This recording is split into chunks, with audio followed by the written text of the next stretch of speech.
नमस्कार दोस्तों, story house 2.0 में आशीष के साथ आप सभी लोगों का फिर से स्वागत है। दोस्तों, मैं आशीष कुमार आप सभी लोगों के सामने फिर से प्रस्तुत हो चुका हूँ एक और खौफनाक और दिल को दहला देने वाले एपिसोड को लेकर। दोस्तों, आज की ये जो घटना या फिर ये जो कहानी है उत्तराखंड के ग्लेशियर की है, जहाँ पर एक रौनक नाम का लड़का अपनी फैमिली के साथ रहता था और अपनी पढ़ाई पूरी करने के लिए अपने नाना नानी के घर गया हुआ था।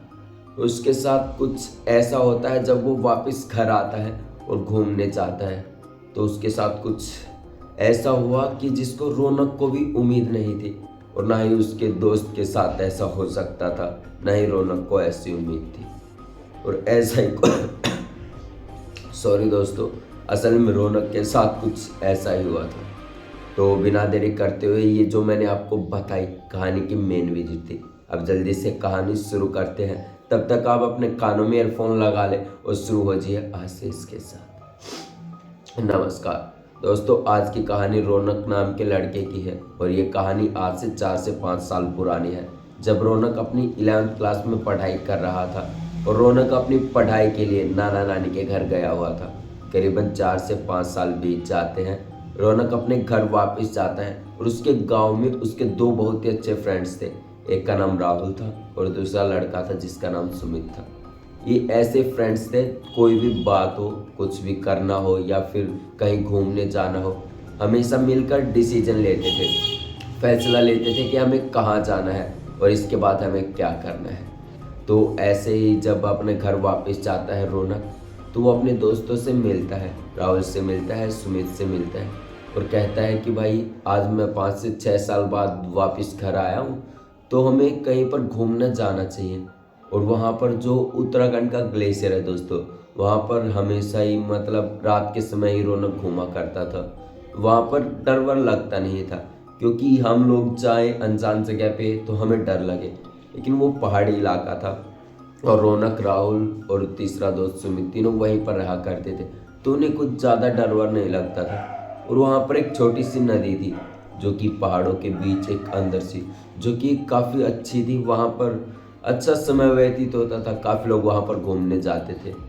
तो ऐसे ही रौनक, सुमित और राहुल भी प्लान बनाते हैं कि भाई इस समय पे ऐसे चलेंगे। 5 से 6 दिन बीत जाते हैं, तभी रौनक सुमित और राहुल को फ़ोन करके बुला लेता है और कहता है कि भाई आज शाम को वहाँ पर घूमने के लिए निकलते हैं। वो नदी थी कोई ऐसे ही बीच में थी, तो निकल पड़ते हैं, वो पहाड़ों के बीचों बीच थी। तो रौनक, राहुल और सुमित तीनों अपने घर से बैग लेकर निकल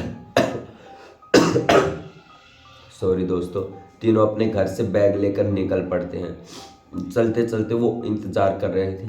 असल में वो जो नदी थी करीबन 2 से 3 घंटे में आ जाती थी और वो रात को करीबन 12 बजे निकलते हैं। लेकिन वो चलते ही जा रहे थे, रौनक, सुमित, राहुल, लेकिन वो जो नदी थी उनकी अभी तक नहीं आई थी। रौनक ऐसे ही चलते जा रहे थे, तीनों ने अपने कंधों पर बैग टांगे हुए थे। तो थोड़ा सा इंतजार करके 1-1.5 घंटे के बाद वो अपना तंबू लगा लेते हैं, जिसमें वो आराम करने के लिए रुक जाते हैं।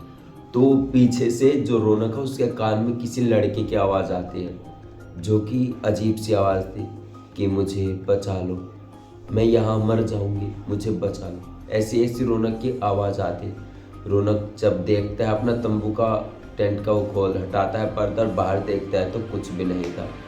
रौनक को अब लगा कि यार कुछ तो है यहाँ पे।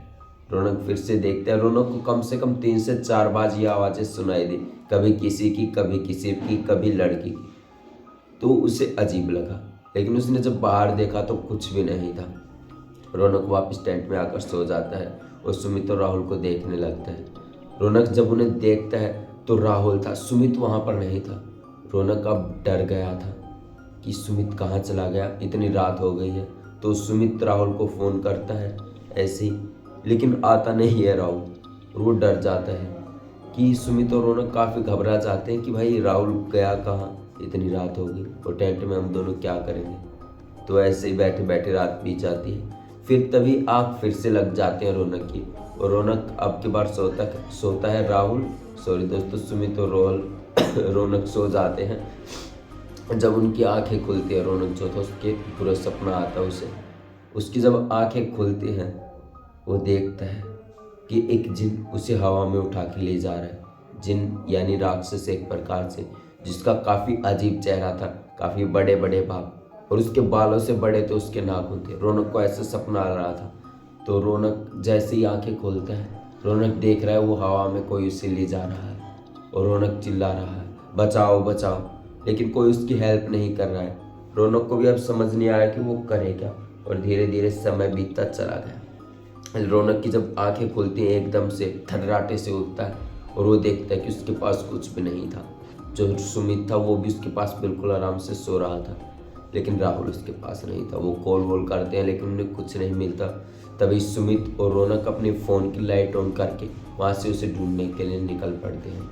सुमित और रौनक जैसे ही निकलते हैं ढूंढने के लिए, उन्हें रास्ते में कुछ नहीं मिलता। वही जो रौनक के सपने में आया था उन्हें वही दिखाई देता है, और अब दोनों घबरा जाते हैं कि ये कौन है, कहाँ से आया है। रौनक और सुमित बहुत ही दबे पैरों से बहुत ही तेज भागने लगते हैं।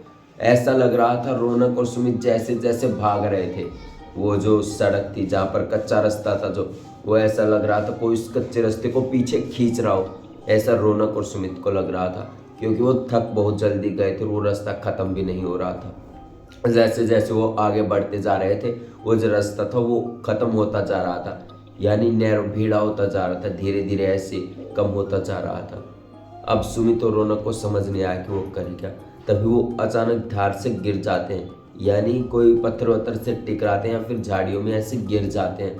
तभी रौनक और सुमित को एक गांव सा दिखाई देता है, जो कि उस पार था झाड़ियों से थोड़ा सा अलग, और वहाँ पर काफ़ी 2-4 लोग घूम भी रहे थे, और रात का समय था, करीबन 3:30 पौने 4 बजे का समय था।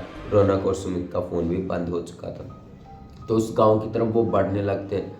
जैसे ही वो उस गांव की तरफ बढ़ने लगते हैं, वो जिन वहाँ पर आ जाता है और रौनक और सुमित के ऊपर हमला कर देता है। ऐसे पंजों से ऐसे मारता है, दोनों बुरी तरह से घायल हो जाते हैं, लेकिन वो भागना बंद नहीं करते। जैसे तैसे करके वो गाँव में पहुँच जाते हैं। जैसे वो गांव में पहुंचते हैं, उसे एक दूध वाला मिलता है जो कि बाहर ही खड़ा था, और पूछता है कि भाई यहाँ कैसे आए, कौन हो तुम।